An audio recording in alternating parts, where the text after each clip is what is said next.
Welcome to episode 85 of the Sports Geek podcast. On this week's episode, I catch up with Scott Kegley from the San Francisco 49ers at Levi Stadium. Welcome to the Sports Geek podcast, the podcast built for sports digital and sports business professionals. And now, here's your host who has a voice for podcasts, or is it a head for podcasts? I'm not sure. Sean Callanan. Thanks, DJ Joel. I think sort of a compliment, sort of a backhanded compliment. But then again, I did write them, so I really can't tell you off for that. Thank you very much for joining me. My name is Sean Callanan from Sports Geek, and you're listening to the Sports Geek podcast, either on iTunes, SoundCloud, Stitcher, Audio Boom, or at sportsgeekhq.com.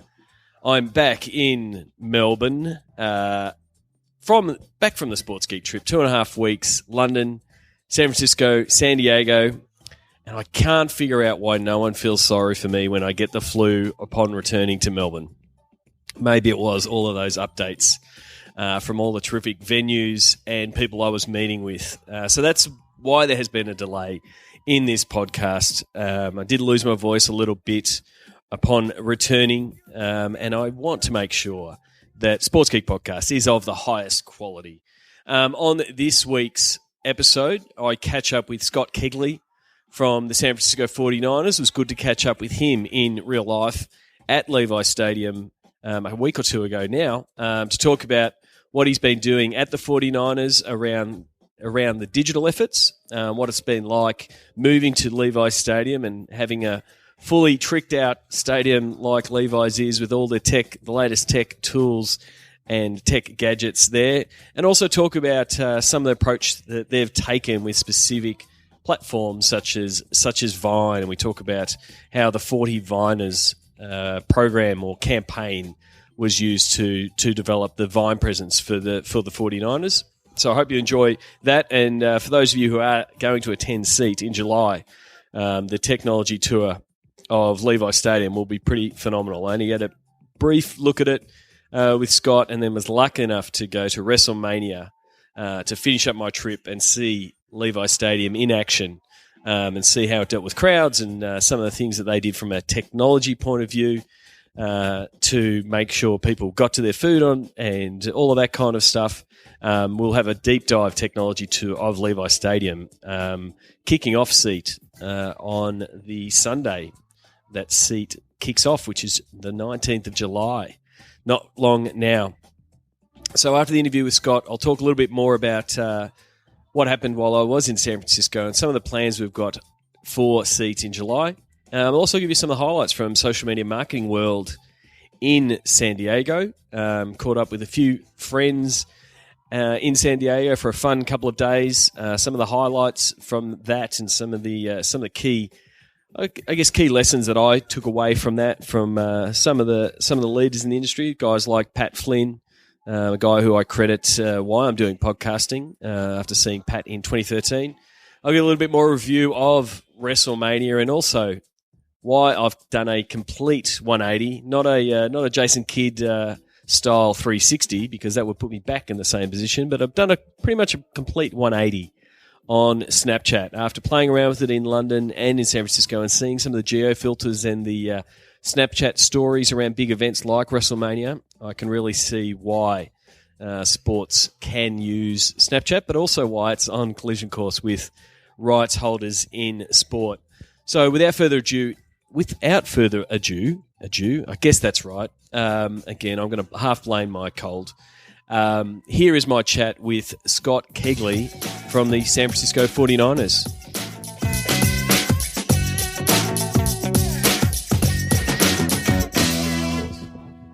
Very happy to be at Levi Stadium, home of the San Francisco 49ers, in the offices of Scott Kegley, Director of Digital and Social Media for the 49ers. Scott, welcome to the podcast. Yeah, thanks for having me. I appreciate it. Well, looking forward to SEAT in July and having the 49ers very much involved. And we're going to be doing a technology tour of this stadium. First of all, tell people we've had a bit of a discussion over lunch. Tell people how your department is set up and how it works from an overall point of view for the 49ers. Yeah, so what's really unique kind of about our digital department and digital team here with the 49ers, we're all under one roof, really, with our production guys and even in-stadium guys. So our department's called 49ers Studios. That's led by our executive producer and vice president, Rob Alberino.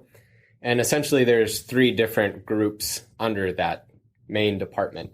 The first being game day production, some of the video board stuff, IPTV, the displays around the stadium. So that's the stuff that we'll be getting on the technology tour, geeking out on all of that tech that's been rolled out. Exactly. And there's probably more that they'll tell you that's way over my head because those guys are probably way smarter than I am.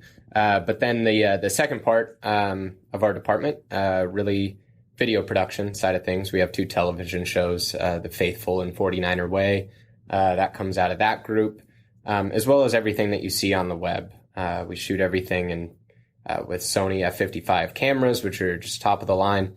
So we're giving you the same quality across, stadium. So we discussed it earlier. They're producing all the stuff for TV, and effectively you're putting in your request to say we need this stuff for Facebook, we need this stuff for the web, we need this stuff for social platforms, and they're just slicing up that content for the platforms you want them for. Yeah, and it's great because we have weekly meetings with everybody all in one room. So we talk about all those things at the same time. So there's really nothing lost in communication.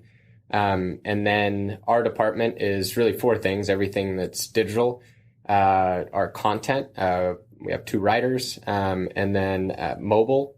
So our Levi Stadium app and 49ers app, as well as social. So those are kind of the 4 main things that we're responsible for. And so that digital and social, those 4 things are under your charge. And I want to sort of dive in on, so you go through that breakdown. You've got a couple of beat writers, and you're currently advertising for a social media manager. And I've had a few people who are listeners, ask me about the role. Tell us a little bit about the role, what you're looking for, and what you're trying to skill out the team with. Yeah, so there's a few positions that we're hiring. You mentioned our writers. We have 1 senior reporter, and we're hiring for another team reporter position. And so that'll be kind of the content side of things. We also will have a digital media coordinator who will still have a lot of social responsibilities still.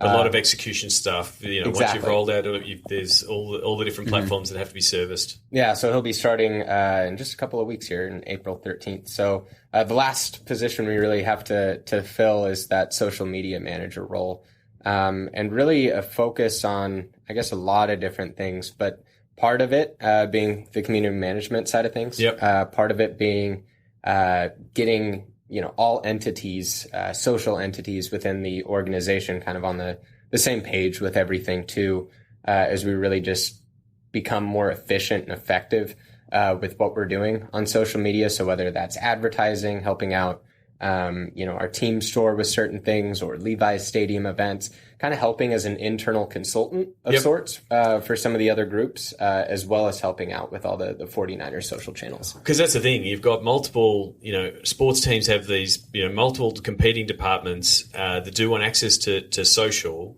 and the opportunities that arise. And you need someone internally, and normally they're sort of based in the content team, so they're in that broadcast mode of getting our stuff out the door and engaging our fans. But yeah, you've got your team store, you might have ticket sales, probably not in this sense because you've got the high demand, but you've got also, sponsorship activations, and how can they be best tweaked for particular platforms? Because, something that might work well on Facebook might work better on Instagram, or be better engaging, via Twitter and those kind of things. So that's what you want that sort of role for that person to be, to both help manage the platforms, but also give a bit of insight on where they should go and how they should be used. Yeah, absolutely. That's kind of why I, refer to it as a internal consultant of sorts, to help out those other groups in terms of developing our overall strategy. I think it would be a tough task to have one person be in charge of all of those things. So we're not taking over what they're doing on the marketing side of things, because those guys know their business better than anybody else's. So it's really just to be able to empower them with the tools that they need to be even more successful than they already are. So diving in on one of the platforms that I think you guys do, really well, and it's something that is obviously I think it's more US focused. Just from my look at the global game, is that Vine it's a different beast over here, and I think a lot of that is actually driven out of San Francisco, being really close to Silicon Valley and stuff like that. Take us through, I guess, what you guys have done with Vine, and sort of how that's grown for you guys. Yeah, that was a huge program for us last year during the 2014 season. But we came up with the concept of the 40 Viners. We started experimenting with some fun, kind of quirky vines at the end of, I guess, the 2013 season. And 40 Viners was kind of born out of that. And we started to realize that was a concept that was going to work well and play well. So we started spending the entire off season figuring out how we were going to execute this. We had this name, we had this concept.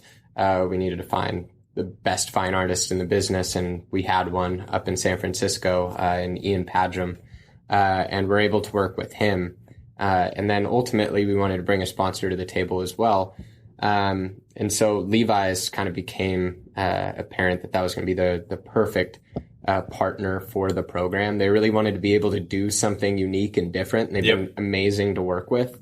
And so on that was, coming up with the concept and then saying, how are we going to go about doing it? How much of it was driven by landing the sponsor, and how much of it was driven by, getting access to a Vine artist? And that's, when you do get into the platform of Vine, there are people who are absolutely killing it. And Ian is at the very top of his game. Are they giving out Vine Oscars yet? We can't be too far, but Shorty Awards. I think there's some Shorty Awards, and I think we applied for one, so we'll see how that goes. But definitely Ian's the best in the business, and I think it really wasn't a case of, okay, can we get the Vine artist on board, or can we get the sponsor on board? It was really, we have this idea. Let's figure out how to make this work and how to make it feasible. And what are we going to be doing? And he lives in San Francisco. The stadium's, 45 minutes south in Santa Clara. How are we going to make all this work and viable on, a weekly schedule? What are we going to be doing for home games, away games? It was really an in-season concept. It took us until the week of our first preseason game against the Baltimore Ravens for that all to kind of come together. The contracts were signed and we're going with it, but there was a lot of setup. So, it really was almost a 6-month process, probably by the time we got it going. It took all off season, but we saw it as an opportunity to really do something different that a lot of teams weren't doing. And I thought Vine was kind of an untapped platform for that. It's been around for a couple of years, and I think people, or sports teams in general, outside of just, warm up vines or taking the field, and those are great things. Don't discount them. Yeah, because you want to have that insider access, that kind of stuff. But what I really liked, what you guys did, is very similar to talking to Rich Clark, who was then at Arsenal, of having a set strategy to go, we're going to tackle this platform and tackle it with content that's native to this platform. If you go to if you go talk to Facebook and Twitter and Instagram and that kind of stuff, they all want content that's specific for it. If you're just posting the stuff that's everywhere else, there's no driver, there's no reason to be there. And, I'm sure you've got people following your Vines that aren't 49ers fans, but they're fans of Vine and they're fans of the art, like you said, the art form. And you want to be in that space. Obviously, you're still, your core fan is who your main market is, but you want to provide content specific to that platform that people want to engage with. And that's where I thought the whole 40 Viners idea was really good, because then you've got something set and you go, there's our Vine game plan. That's what we're going to do. We've got, we know what we're doing from week to week, and it's sort of set. And then it's just a matter of you just tweaking the model and seeing what opportunities that you can do going forward. Yeah. And Vine's just such a different medium too. What magic can you make happen in 6 seconds was kind of our strategy for it. You're not going to be posting the same thing that you would on Twitter. It's not linking back to content. Let's just create great content. And ultimately, you mentioned it too, in terms of getting outside the scope of your hardcore fans are always going to be kind of your hardcore fans. Yep. How do we broaden the scope of who we are reaching, and how do we make football meaningful to probably these artists who are on the platform? And it was interesting early on. I think it was a preseason game, and we'd only posted a couple of 40 Vines at this time. But there's a fan on Twitter who replied to one of the Vines and said, I may be a at Steelers fan, but now I'm following the at 49ers just because of hashtag 40Viners. Yep. So we responded to him right away and said, hey, the more the merrier, come on board and, love to, be welcoming new fans. And to me, that was, and then the week after that, it was week 1, and we were recognized at Dallas Cowboys Stadium by a member of the Cowboys grounds crew. I was taking a Vine before that game and said, are you with the 40Viners? Yeah. I was like, we've been doing this for 4 weeks. How do you know about this already? So we just knew that it was going to be something powerful and something, truly unique and kind of a first, a little bit of fairly original idea. Yeah, and the important thing there is, again, from my discussions at Seat London and the panel I had with Richard Ayres, we did discuss on our panel the importance of targeting those different fans. Like, you can't just always be targeting, and I used it in Seat Miami. I used David Putty from Seinfeld as my, the hardcore fan with the face paint on. You can't keep going to the David Puttys of the world. Yeah. Vine allows you to get some of those casual fans, and who knows, it might get that fan more engaged with the 49ers, might then lead to another part of your role and getting people to download the app or consuming more content or tuning in on the TV, because they're all goals for you, in the end. And that's the opportunity when you have a set strategy around a specific platform that can, get some wins. It's really, really valuable. And it gets you outside of just wins and losses. Sports teams, I think, will always be dependent on record and team performance. And those are things, as somebody who does digital and social media, you have zero impact on. But you also have to communicate your message to fans. And even if that's after a loss and it's a negative time of the year or a negative time in your team's news cycle, those are ways that you can still create compelling content. And I think you have to be able to, I always say you have to be able to capitalize on wins when they happen. In the NFL, we have 16 games. But if you look towards the other leagues, I mean, even, I loved what the Philadelphia 76ers did for their first win. They just embraced it. They'd gone so many games without getting their first win. But just kind of laugh at yourself, have fun with it, make it a big deal, when that happens. And I think just kind of being open and transparent and just creating good content, I think fans are going to respect that and they're going to open up to it, and you're going to have more opportunities for those wins. They may not come as often when you're not successful on the field, but you really have to be able to set up and capitalize on them.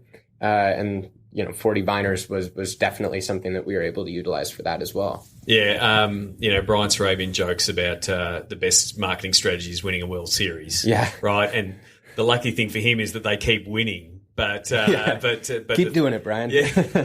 But the thing is, it is a matter of getting your team and both your team internally, but also your fans ready for when that opportunity happens. And we talked earlier at lunch around how the NFL is its event.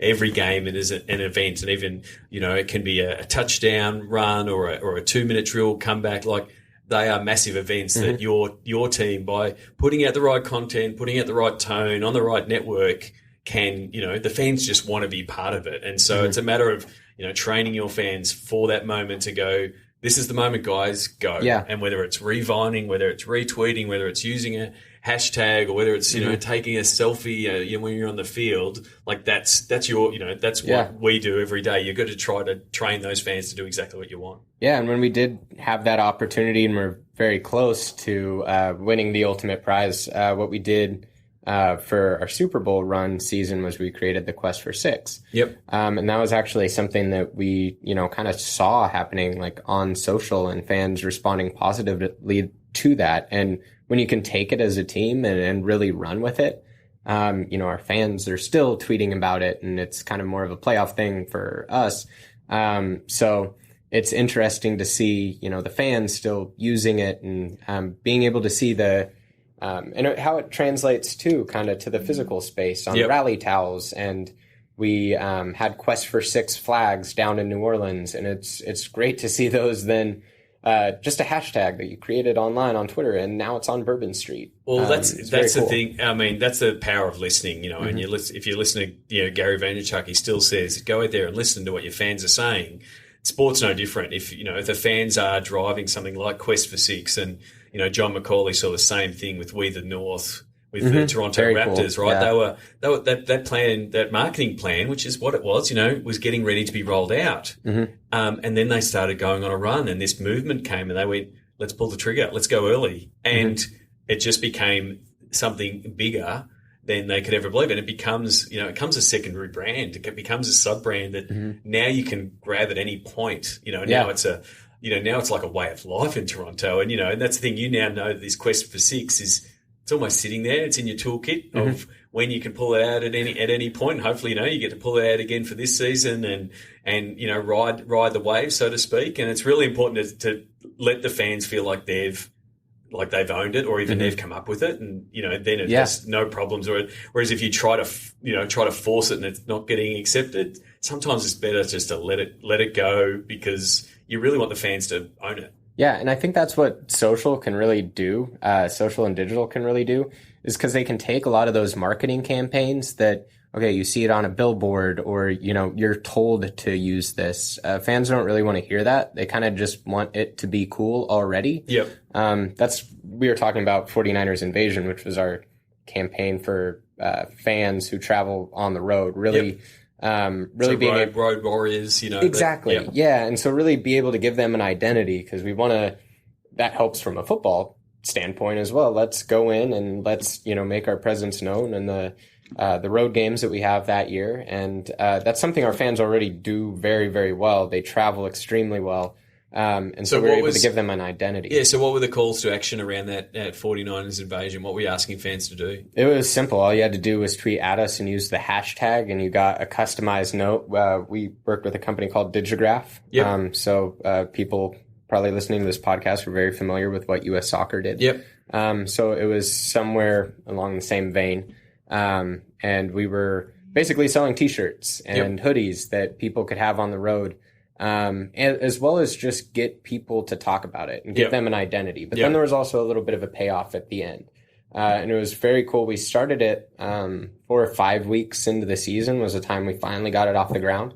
We were also launching a stadium at the time, so we were a little bit behind. Things were busy. Yeah, so we were behind the 8 ball a little bit. But it was amazing by the time, and just after kind of the halfway part of the season, we were in New York, and we saw one of the 49ers Invasion T-shirts outside of the bus. Yep. It was like, I saw a person in their natural habitat, and it's just very cool to see that adoption and see him growing. And we're already working on concepts for how that program is going to grow and evolve in year 2. And I think fans will be pretty excited by what they see from that as well. Yeah, I really liked, I actually used the US Soccer Digigraph example in my keynote at Seat Miami, because I think as much as getting a little photo or image back, if you can drive it back to something physical, obviously then it helps ROI. If you go, hey, look how many T-shirts we've sold, like it's far easier to say, oh, there's the cost for a tweet, or, we're actually getting some money back. But then I completely agree. When you see, your work out in the wild, like you see someone with a T-shirt with a hashtag on it, or they're taking a selfie because, you as a team have told them, take this photo in front of this, and we're doing that. That's the, you still got to go out there and be amongst the fans to see them doing it. But it's a bit of a buzz when you see it actually happening in real life. Yeah, and we'll see how that program kind of grows too this next year, as we saw the success, and now that's the challenge, right? You have to figure out how to expand it, make it bigger and better and evolve. And any of these concepts, I think you initially think, year 1, what are we going to do? Yeah. But ultimately we did the same thing with 49ers, and hopefully we'll be able to grow that program as well. But really it was kind of a 5-year plan. Yeah. What is it going to look like in 5 years? And there's still so many things that we even wanted to do in year 1 that we didn't do. Yeah. And so I think it's always being able to, like, a really good plan for digital. Doesn't just have a 1-year shelf life or 1 week's shelf life, but, any of the campaigns that we do overall, and it's how do we grow this? How do we make this bigger over time? And it's got to be agile and adaptable, because, if you were to have a 5-year, if I was to start a 5-year plan when I started Sports Geek, like there's platforms that didn't even exist. Yeah. And you're seeing things like, Snapchat jump up, and that kind of thing that you can't plan for, but you have to be adaptable to go, is this where our fans are? Is it worthwhile as being in that space? It's something that's super important. One thing I did want to quickly chat on, and we chatted about earlier, is getting the departments working together collaboratively. And I'm a massive fan of Slack, and you guys use Slack as well. How have you found that from a collaborative tool to get those 3 departments working both, and then also how it using it on a game day point of view? Yeah. Well, we love Slack. We use it in our digital team, or really our whole 49ers Studios team. So we're communicating about social content, communicating about digital stories. We edit all the stories and approve everything that goes up. We know which images people are using, so we don't double dip on social as people are kind of going back and forth. And then on game days too, specifically, it's a huge help because we have one channel with our marketing group. And first of all, we didn't talk about this at lunch, but we also have the best creative team, I believe, in all of professional sports. Yep. Our senior creative services manager, Ben Mayberry, is fantastic. Yep. And so we're constantly talking about look and feel and treatments and brand and kind of, for instance, I used to be a part of the marketing group and worked very closely with those guys when we were talking about Quest for Six or this 49ers invasion campaign. It was everybody kind of in one room figuring this stuff out. But then, for game day, the images are coming in. We're getting some from our photographer on the field. They're giving us a lot of options for Instagram and social, and we can tweet links to stories that we do or highlights that are up. And the part that sort of the use case, and again, if I put in my geek hat back on, the use case of Slack, especially because a big part of your job is content, and so a breaking story happens, and it's your job to be on top of that. Especially if it's based around the 49ers, it's, you've got to get all your guys in. And you were talking about how Slack is really important, that whether it's 8:00 at night and some stories broke, your writers, some of your content team are all on Slack chipping in on how the story will, get run on the site, what you want to put out on social. And you can have that conversation in Slack, real time, know that everyone's online, get that story out, because in the content game, you are competing against ESPN and Fox and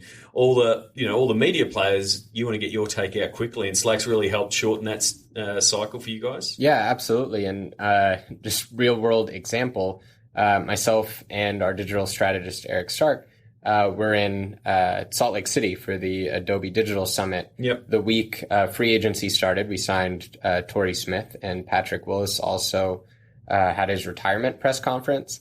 So Eric and I were working outside. We missed some of the morning sessions for that conference, but we're able to be online and still communicating effectively with everybody, editing images, sharing them back and forth, working with our marketing team in terms of the graphics to announce Torrey signing, as well as all the farewell Pat content, which was great to see that kind of start trending. But you have, a fairly small team still, from the digital side of things, dispersed in different time zones and events happening live back here.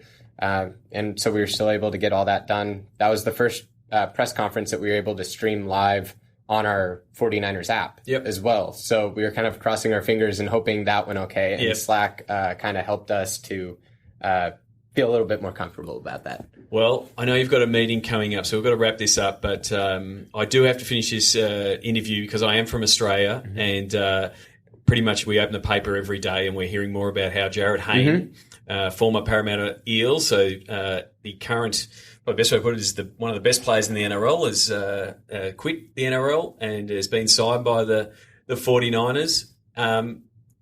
One, and again, you obviously don't know him and all that kind of thing, but from a content point of view, is there ways that you're looking to leverage Jared back in Australia, and what kind of interest is there in him in the US? Yeah, and definitely would love to talk to him about some of that when he's out here as well. I mean, I think it's a huge opportunity for our brand, for our team. Obviously, one of the things that we did is we targeted a Facebook post, just Australian, was what should we know about this guy, essentially, to try to put it into context. Yep. So we took all those comments and put those in a story, and this is who this guy is. And it's the Babe Ruth of the rugby league. So, Right? so the example I'm giving that I gave you is, and for the US markets, the best example I have is Michael Jordan leaving basketball to go play baseball. Yeah, he is at the top of his game in the NRL, and you've got some clips from Matt Henry and the guys at the NRL that you were sending back, via Facebook. Thanks for sending those over, by the way. Much appreciated. So those guys know, so you can see what an athlete he is, pretty much I think a Instagram photo from Colin Kaepernick's Instagram feed ended up in the back page of the paper. Oh, cool. You'll probably have to start getting a little Australian media feed, because every time he gets a mention, you're in the paper. So I don't think you'll have any problems getting any coverage, because a lot of Australia is following his story and hope him every success with the 49ers. Yeah, and if you just watch his clips online, I mean, he's going to be hard to tackle, I'll tell you that much. And just seeing everything that Matt sent over, it was amazing to watch. So it'll be interesting to see him come out here and try to make the squad. And I think everybody will be interested in him. And even the sentiment over here in the U.S., I mean, I don't think people really know who he is or what to expect, but they're intrigued. But I'm sure if you talk to your colleagues at the Warriors, with Andrew Bogut Andrew on Bogut that, reached out to him, Andrew Bogut on the Warriors, and even when Andrew Bogut was in the Bucks, the amount of traffic their website was getting from Australia. And I don't know if you've seen those numbers yet, but you will start seeing. NFL is a massive game in Australia, so there are multiple fans of multiple teams. But I can tell you now that people will be downloading the 49ers app and checking out 49ers.com for keeping track of Jared Haynes. So we love it. All the best for the season ahead, and looking forward to having you involved with Seat in July when we're back in San Francisco. Yeah, very much look forward to it, and can't wait to see you guys when you're back out here. Sign up for the Sports Geek News at sportsgeekhq.com/SGN. Thanks again to Scott Kegley there. You can follow Scott on the Twitters at Scott Kegley. Again, the easiest way, it's the best way to get your own name on Twitter. I'm a big fan of that. If you're lucky enough or quick enough to be able to get your own name on Twitter, it's probably one of the best brand protection strategies there is. What did you think of Scott's both the 40 Viners strategy and the way they went about making sure that the content on that platform was unique and really pitched to the Vine community? I think it was a really effective way of using Vine. And also, what do you think of Levi Stadium so far? Have you been lucky enough to go there? Really, really impressed by what Chris Giles said at Seat London. He was one of the closing keynote speakers at Seat London and went through some of the technology. I was lucky enough to see it in action. The Kiesel Towers, I think they're going to be called. I'll probably get that wrong. Apologies, Chris. But the ticket scanning device. So you scan your ticket, and rather than a gate there or an usher being right there, the tower lights up with a different colour. Green being, yes, you're good to go, sir. Red being, you've got an invalid ticket, get out of my stadium. But then they've got other colours, and the ushers will then see that colour. And if it's blue, then you've been rewarded and you'll get upgraded to a specific experience. So really, really some great tech there. Looking forward to seeing more of it in action, and didn't get to do a full tour when I caught up with Scott because they were setting up for WrestleMania and they did not allow any photos. I was really tempted to take a photo of the sign that said, please don't take any photos, but I'm just too good. I follow directions really well. But trust me, those signs were up. So other parts of the San Francisco trip and other highlights, I was lucky enough to catch up with Bill Schloer from the San Francisco Giants, CIO, head of all the tech at AT&T Park. And as I said to Bill when we caught up for lunch, and at a very picturesque venue, sitting in the stands at AT&T Park for a bite of lunch. Very picturesque place to have lunch. AT&T Park is a stadium that I love as a sports geek. All the technology that stadiums like Levi's Stadium are rolling out. Bill's been across and rolled out at AT&T many years ago. So I had a really good chat with Bill about, again, what his role is and what he's looking to do going forward. I'm going to get Bill on the podcast, and we'll see how much of that he'll reveal on the podcast. But always an interesting bloke to catch up with, and looking forward to catch up with him at Seat in San Francisco, because we'll be playing a softball tournament.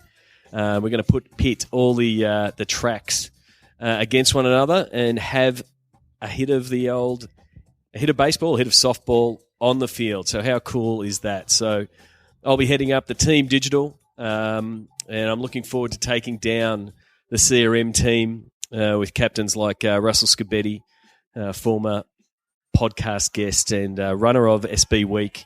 I'll be taking down the CRM team, and I'll be looking to take down Todd Cafflish and the IT team as well. So get behind Team Digital for the Seat softball tournament at AT&T on the Tuesday night. It'll be a terrific event to wrap up Seat in July. It was also good to catch up with Jonathan Martinez from the Raiders as well, to hear what they're doing. I'm going to tap Jonathan on the shoulder, and we're going to have a chat on a future podcast as well, talking about what the Raiders are planning to do and what they're looking to do to revamp and revolutionise what they're doing in digital, and to reach out to more fans. And then, going back to finishing off my trip at WrestleMania, and I'll include in the sounds of the game The Rock making an unexpected but maybe expected appearance. Everyone seemed surprised at WrestleMania. Got everyone excited. The Rocky chant rang around Levi Stadium.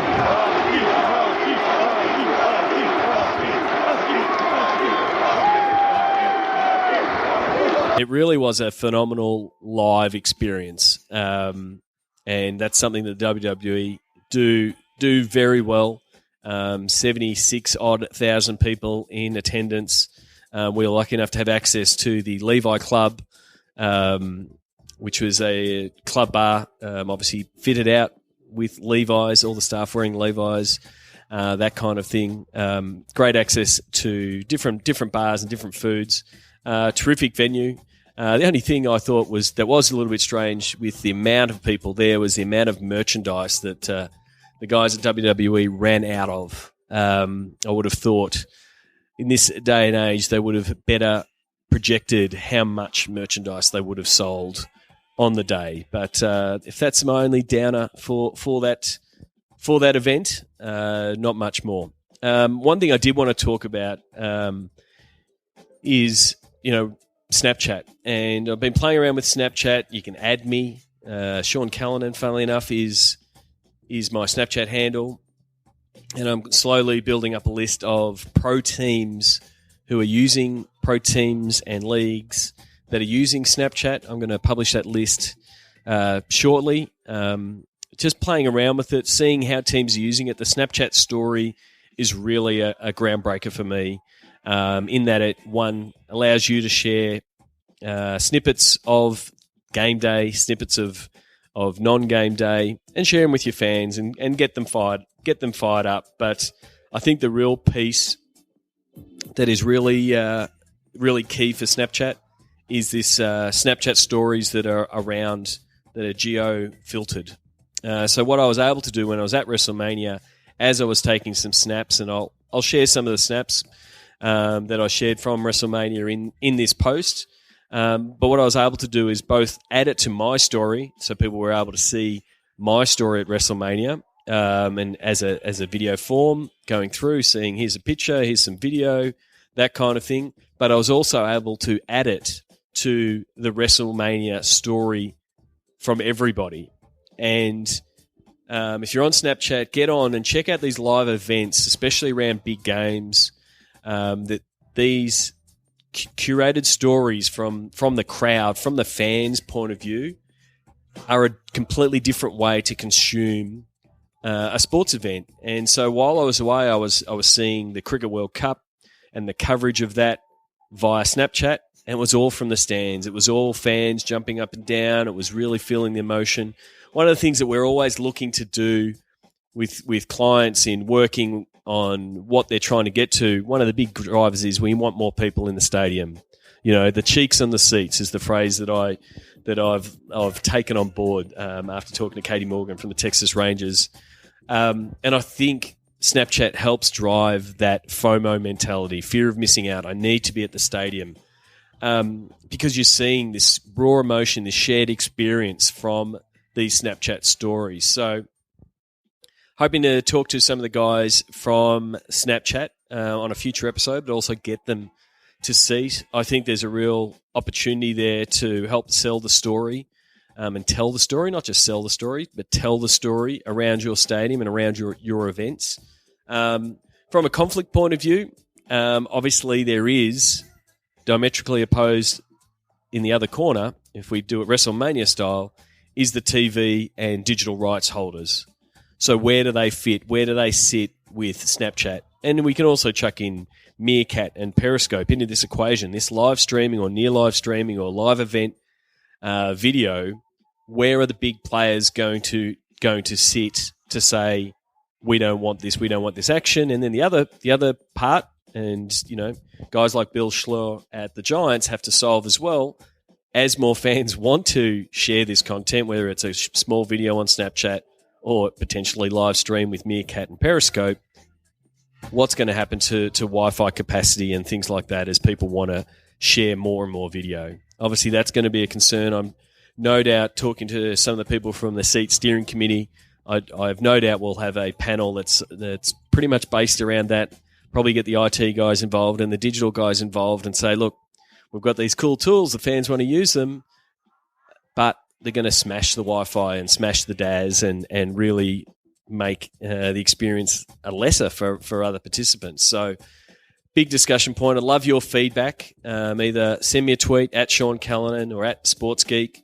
Join in the discussion, or you can join our Facebook group if you go facebook.com/groups/sportsgeek, I believe it is. And if not, just email me, Sean at SportsGeekHQ, and I'll add you to that group, because I think it's a really important discussion to find out where it's going to fit in the world of sports.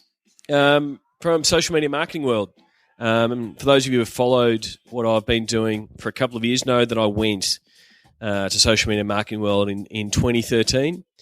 And going back 2 years later, I felt it was very similar to 2013 and probably a little bit too similar.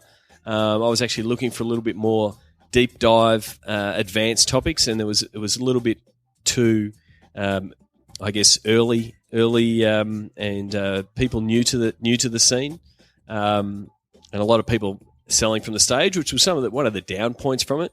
But some of the guys that I did meet and hear in 2013 delivered quality presentations once again. John Loomer, who is, in my mind, one of the best guys from a Facebook ads point of view. I listened and followed John's stuff closely on trying to figure out how we can better serve the sports industry using Facebook and Facebook ads. John did a quality presentation on a few experiments that he's done on Facebook ads. Looking forward to getting John on the show in the future. And Pat Flynn and Jay Bauer, I really rate these guys. If you're not following their stuff, either in a podcast form or blogs, then you're not really keeping up with what's happening in the latest in digital marketing and content marketing and podcasting to a certain degree. But both Pat and Jay did a great job. I was really encouraged by a podcasting panel with Jesse Thorne, Norm Pattis, and Tom Merritt, and it was one of the panels that actually did deep dive. Norm Pattis is the CEO of Podcast One, which is one of the largest podcast networks in the US. It was a real deep dive on where podcasting is going, what the impact of podcasts like Serial have had on the podcasting industry, and the fact that large media players are starting to take podcasting serious as far as a serious medium form, and also a serious form for advertising, which is definitely the angle that Norm brought to the panel. Also great to catch up with some people in sports. Peter Stringer, former podcast guest from the Boston Celtics, was spending some time in San Diego and spoke on a few panels, so it was good to catch up with Pete, and also good to meet Joel Price from the San Diego Chargers and hear his thoughts on how to best use Facebook from a sporting team point of view. and I'm looking forward to catching up with Joel again on a future episode. I've banked up a few invites for future episodes, so we won't be having this 1 week off with the amount of interviews that I've got lined up in the next couple of weeks. But one of the things that was really good for Social Media Marketing World, Christine Stoffel and Kylie Cafflish from Seat came along both to learn a little bit around social media and also get a few ideas from a conference point of view to bring across the Seat. And I think we did get some really good ideas from a networking event point of view and structure and things like that from Social Media Marketing World, because Mike Stelzner does run an excellent conference, and as far as networking events and those kind of things, absolutely top notch. So on Seat, ticket sales are really strong, especially post Seat London. Really encouraged to see people registering from the London event. The feedback that we've been getting post London is what now been nearly 3 weeks since. Has been really positive. Looking forward to bringing over some of the speakers that perform really well at Seat London, but also just getting more of those Seat London attendees to come to Seat to just give Seat 2015 a real international feel. And so part of that international feel is to get more Australians and New Zealanders across to Seat 2015. And no, I can't pack you in my suitcase. That is not the offer that I'm making here. And I don't think Bodie from New Zealand Warriors, I wouldn't fit you in my suitcase. But really, I think you really should all look at the special that Christine has offered Sports Geek listeners and first-time attendees from Australia and New Zealand. Simply go to sportsgeekhq.com/Seat 2015 special, and it'll take you straight to the page. $325 for your registration. If you're a first-time attendee from Australia and New Zealand, you will not get a better rate and a better experience than turning up to Seat. The technology tour of Levi, playing softball at AT&T Park, but you'll also get to meet over 100 sports teams. You'll get to meet all the heavy hitters in the sports business, in the industry, around IT, around digital, around CRM. So please, if you have any concerns or you need someone to convince your boss, send me an email, sean@sportsgeekhq.com. I'm happy to get on the phone and tell people why they need to be at Seat in July. And one last thing, if you are coming from Australia and New Zealand and you want to join my pre-Seat trip, I'm locking in the dates, I'm locking in the meetings and the flights and things like that. So please contact me. Looks like we're going to leave July 14 and have a 4 or 5 action-packed days before hitting San Francisco. Seattle, Portland, and Los Angeles is currently on the agenda. Again, please email me if you're interested in doing that and catching up with a few teams just to warm up before heading to Seat in San Francisco. And last but not least, I do need a call to action. I'm starting to put together my Seat 2015 ebook and my Seat 2015 keynote of best case studies from around the world. Now, for those of you who were able to attend Miami, luckily enough, my voice did recover for me to present this. The Seat 2015 ebooks had over 1,000 downloads via the Sports Geek News email list. If you haven't got it, simply go to sportsgeekhq.com/SGN and sign up for the newsletter, and you'll get a link to that ebook. I included the Socceroos, the Portland Trailblazers, the Tampa Bay Lightning, the Miami Hurricanes, and a swag more, the Adelaide Crows, US Soccer. There was a stack in that case studies. So I need some more. I need some new ones. So if you think that you're something that you've done, whether it be a small campaign around an event, like a season launch, like the Tampa Bay Lightning did with Bolts Freeze, or is it simply something like how you went about launching a platform like the 49ers did with Vine? And there's an example of one that I'll definitely be including in the ebook. As you know, I'll be leaning on my Sports Geek podcast guests, now over 100 for these. But please, if you've got a suggestion, either one that you did or one that you really liked, please send me an email, Sean@sportsgeekhq.com. I'd love to profile them. I'd love to talk to them a little bit more, maybe on the podcast, queue it up with all of those guests that I have got queued up from the 2.5 weeks away.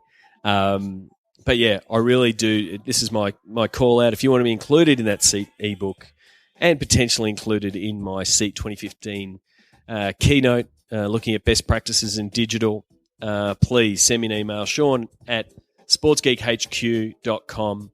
Really looking for things that drive results for your business. So whether it be ticketing strategies, killer content strategies, especially those that have integrated with sponsors and brought you back some return, and as well as innovative stuff on newer platforms. So what are you doing on Snapchat? Are you potentially doing something on these newer platforms? How are you leveraging them?